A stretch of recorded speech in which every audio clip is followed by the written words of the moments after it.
Дэлхийн нийтийг хамарсан цар тахлын улмаас олон сая бизнесмэнүүд дэлхийн өнцөг булан бүрт хүнд байдалд орж орлого нь багасах, бүр муугар бодвол бизнес нь дампуурах үзэгдлүүд газар сайгүй ажиглагдав. Харин энэхүү санхүүгийн хямрал саяхны хүртэл дэлхийн хамгийн баян хүн байсан цахим худалдааны магнат болох Amazon-ы Jeff Bezos болон цөөн хэдэн хүмүүст харин ч ашигтайгаар туссан юм. Хэдийгээр Безосын хөрөнгө багасах бус өссөн боловч Elon Musk-ийн хөрөнгийн өсөлт Jeff-ийн өсөлтийг хол хаяснаар 2020 оны 1-р сарын дундуур Jeff Bezos манай гаригийн хамгийн баян хүн гэх байр суурийг алдаж түүний оронд Elon Musk 1-р бичигдэж дэлхийн нийтийг гайхширалд автуулав. Тэгвэл Elon Musk-ийн оргилд хүрсэн түүх олон хүнийг гайхшруулах байх. Учир нь тэрээр магадгүй бүх цаг үеийн түүхэндх хамгийн хурднаар энэ их хөрөнгийг өөрийн болгож чадсан хүн байж болох юм. 2020 оны 3-р сард буюу дэлхийн хамгийн баян хүнээр тодорхойлсон 1 жил гаруй хугацааны өмнө Elon Musk-ийн хөрөнгө ердөө 27 тэрбум доллараар хэмжигдэж дэлхийн хамгийн баян 50 хүний жагсаалтад сүүл хавьд нь багтаж байв. Гэвч гайхалтай нь ердөө 9 сарын дотор түүний хөрөнгө 165 тэрбум доллараар өсөж дэлхийн хамгийн баян хүнээр тодров. 2020 оны 11-р сар гэхэд тэрээр дэлхийн хамгийн баян 5 хүний жагсаалтанд багтсан байна. Харин 12-р сарын эхний 7 хоног гэхэд тэрээр Mark Zuckerberg болон Bill Gates нарыг хөрөнгөөрөө гүйцэж дэлхийд 3-т оров. 12-р сарын 20 гэхэд Bernard Arnault-ыг гүйцэж дэлхийн 2 дахь баян хүнээр тодров. Улмаар 2020 оны 1-р сарын эхээр Musk-ийн хөрөнгө 190 тэрбум долларт хүрч Jeff Bezos-оос илүүрхэж дэлхийд нэгт бичигджээ. Гэхдээ тэрээр хэрхэн энэ хөрөнгийг өөрийн болгож чадав? Мөн 1 жил хүрэхгүй хугацаанд хөрөнгөө хэрхэн 165 тэрбум доллараар нэмэгдүүлж чадав? Тэгвэл өнөөдрийн дугаараар эдгээр асуултуудад хариулт олох гээд үзье. Мэдээж хэрэг түүний асар том амжилтын хамгийн гол түлхүүр нь цаг наргүй ажилтдаг шаргуу занд нь оршино. Тэрээр бусад хүмүүстэй адил энгийн биохимикийн дагуу унтаж амардаггүй бөгөөд өдөрч бай шөнөч бай цаг үргэлж өөрийн ажиллаж буй бүхий л төсөл хөтөлбөрүүдийг ээж дараалан хийсээр байдаг байна.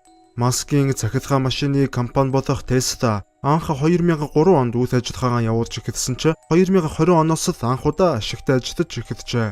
2018 онд гинэтхэн Tesla компани үйлдвэр зогсон байдалд орж автомашин үйлдвэрлэх боломжгүй болж сэтгүүлчид Elon Musk-аас энэ талаар асуухад тэрээр хариуд нь би өдөржин шөнөжин үйлдвэр дээр амьдарч тэнд хонож байгаа.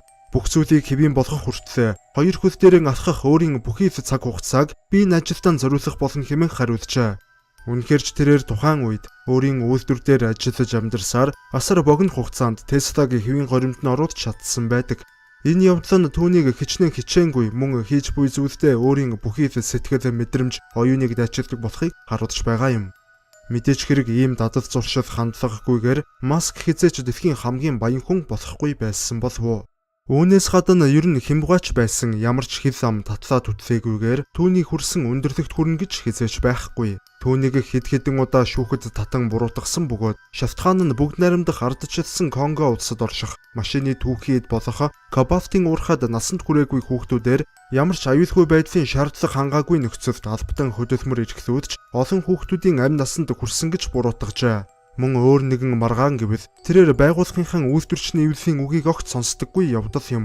Tesla компани ажилчид удаа дараа хөдөлмөрийн нөхцөл, хөдөлмөрийн хөлсөө дээрдүүлэхийг шаардаж байсан ч Elon Musk тэр бүхнийг огт тоодоггүй, бүр сонсохыг ч хүсдэггүй нэгэн гин. Мэдээж Bill Gates-с эхлээд олон 10 тэрбумтнууд өөрсдийн асар их хүч чадал, гаж сэтгэлгээгээр дэлхийд алдартай тэрбумтнууд болж чадсан юм. Харин Elon Musk-ийн хувьд шинийг эрэлхийлэгч бөгөөд бизнесийн гол чадвар нь түүний ДНК-тай холбоотой хэмээн хүмүүс үздэг байна. Тэрээр анх 10 настайдаа компьютер гэх зүйлтэй танилцсаж 12 настайдаа өөрийн анхны компьютерийн тоглоом болох Blaster-ыг зохион бүтээж байв. Харин 17 настайдаа түүний гэр бүл Канада руу нүүж Хатан хааны их сургуульд элсэн оров. Энэ нь өөрийн төрсөн нутаг болох Өмнөд Африкийн бүгд найрамдах улсад цэргийн алба хаахаас зайлсхийх нэг арга байж. Гэвч Elon Musk өөрийгөө Америк нэгдсэн улсын иргэн болох ёстой хэмээн аль эртнээс төлөвлөсөн байж. Ингээд төлөвлөгөөнийхэн дагуу 2 жилийн дараа Америк нэгдсэн улсын Пенсильвани их сургуульд шилжин суралцж 20 настайдаа тус сургуулийг физик болон эдийн засаг гэх 2 бакалаврын дипломтой төгсжээ.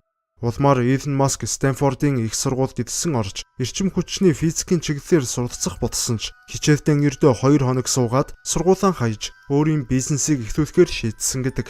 Улмаар Калифорнид нүүж очсон Elon Musk өөрийн ах Kimball-тай нийлэн Zip 2 хэмээх компанийг байгуулав. Удаан хугацааны турш цуцалтгүй хөдөлмөрлөсний эцэст Zip 2 гэх компанийг $300 сая үнэлгээнд хүргэж 1999 онд $307 сая өөрийн байгуулсан анхны компанийг худалдсан байна.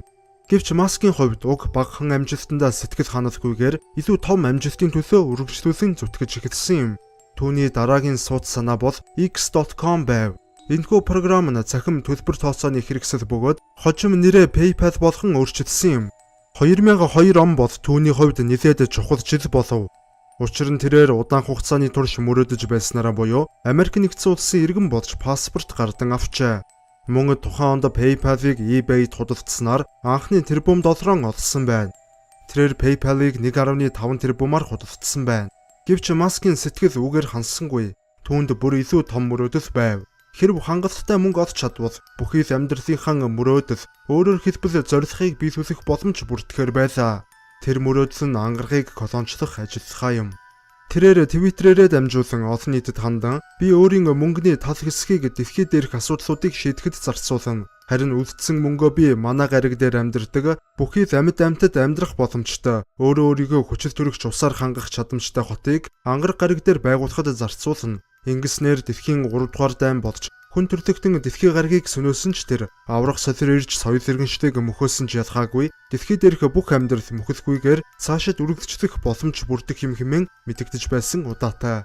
Гагцхүү ангаргийг колончлох асар их мөрөөдлийнхэн үндсэн дээр Маск 2003 онд сансрын аялал хийх зориулалттай SpaceX компанийг үүсгэн байгуулжээ. Түүнийг эхэндээ хүмүүр солиорсон. Энд чинь бүтэхгүй санаа, нэг их удалгүй дампуурн гэх зэргээр шүүмжилж байсан ч тэрээр 2008 онд задгаа сансардах олон улсын сансрын станцад ачаа хүргэж өгөх ажлын гэрээг амжилттай байгуулсан байна. Ингээд гэрээний дагуу 2012 онд Falcon 9 хэмээх Elon Musk-ийн нисгэгчгүй хөлөг задгаа сансарт гарч олон улсын станцад ачааг амжилттайгаар хүргэн өгчээ. Энэ явдал нь хүн төрөлхтний түүхэнд анх удаа хувийн компани өөрийн хөлхийг олон улсын сансрын станц руу нисгсэн явдал болсон юм.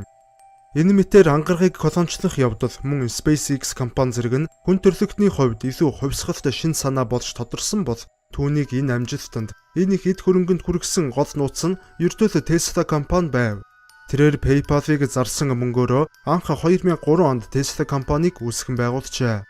Маск анх Tesla-г байгуулахдаа шатхан хөдөлгүүртэй автомашины салбарын хамгийн хүчирхэг компаниудын зах зээлийг цахилгаан мотортой машинаар солино гэх асар том амбицтайгаар эхэлсэн байдаг.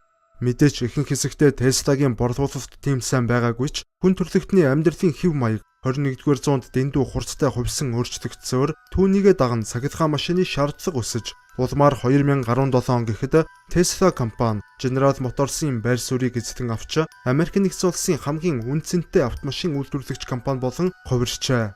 Мөн түүний бүтээсэн Tesla Roadster хэмээх электрон машин нь манай гарагийн хамгийн хурдан машин болж бүртгэгдсэн байна. Гэвч 2020 он Elon Musk-ийн хувьд үнэхээр гайхалтай жил болж хувирав. Тус онд Tesla-гийн хувьцаа эрс өсөж, бүр 720%-аар өсөж, хүн бүхний өмнө гайхамшигыг харуулв.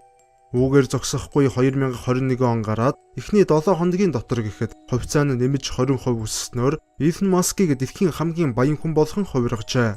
Харин Tesla-гийн уг өсөлт нь тус компанийг $700 тэрбум үнэтэй компани болгосон ба энэ нь юу гэсэн үг вэ гэвэл Toyota, Volkswagen, Hyundai, General Motors, Ford зэрэг компаниудыг нэгтгэсэнтэй тэнцэж байгаа үзүүлэлт юм. Гэхдээ түүний нэгдүгээрт орох болсон шалтгаан нь дан ганц Tesla-гийн өсөлтөөс гадна Jeff Bezos Amazon-ы хувьцааны 4%-ийг салсан их нэртэй өгсөн мөн $680 сая буйны үйлсэд хандуулсан зэрэг шалтгаанууд нөлөөлсөн нь ойлгомжтой юм. Тэгвэл өнөө цагийн дэлхийн хамгийн баян хүн Elon Musk өөрийн хөрөнгийг хэрхэн өрдөг вэ? Юуны өмнө тэрээр Калифорни мужид $100 сая үнэтэй асар тонсог орд харш худалдан авч тэндэн амьдрах болсныг та бүхний зарим нь мэдэх байх. Мөн үүн дээр нэмээд гэрийнхэн дэргэд $17 сая 42 га талбайтай 2 давхар номын сан, хувийн бэлтгэлийн зал, хувийн кино театр, 100 ширхэг виноны агуулгах зэргийг худалдан авсан юм. Энэ бүхнээс гадна Маск $920 мянган James Bond кинон дээр гардаг Lotus Spirit хэмээх шомбогч онгоцны загвараар бүтээсэн автомашиныг худалдаж авсан байна. Гэхдээ машины компани эзэн гэхэд тэрээр өөрийнх нь цуглуулаханд 3 машин байдаг аж. Учир нь олон нийт түүнийг олон машин цуглуулж тэднийг унаж зугаацах зав тэр бүр байдаггүйтэй холбон тайлбарладаг байна. Тэрээр сурвалжлагчдад хандан нэгэнтээ 7 хоног бүр тогтмол 120 цаг ажилтдаг хэмээн ярьцлага өгч байсан удаатай. Ямар сайндаа 2019 онд буюу 48 насны төрсөн өдрөөрөө Маск Tesla-гийн үйлдвэр дээр компанийн олон улсын дэд бүтцийн сүлжээг боловсруулах ажилхийн өнгөрүүлсэн байна. Ер нь Маск бусад тэр бомбнуудын адил нийтлэг сонирхолтой нэгэн биш гэн. Тэрээр чөлөөт цагаараа видео тоглоом тоглож, бусад цагаан гэр бүл болон найз нөхөдтэйгээ хамт хоол хийж хөгжилтөд зарцуулдаг байна. Гэхдээ тэрээр энэ мэтчлэн чөлөөт цаг гарган видео тоглоом тоглож, гэр бүл найз нөхөдтэйгээ цаг өнгөрүүлснийхэн хариуд эдгээр цагаа нөхөхийн тулд эх 7 хоногт өмнөхөөс илүү ажиллах шаардлагыг өөртөө тавьдаг байна.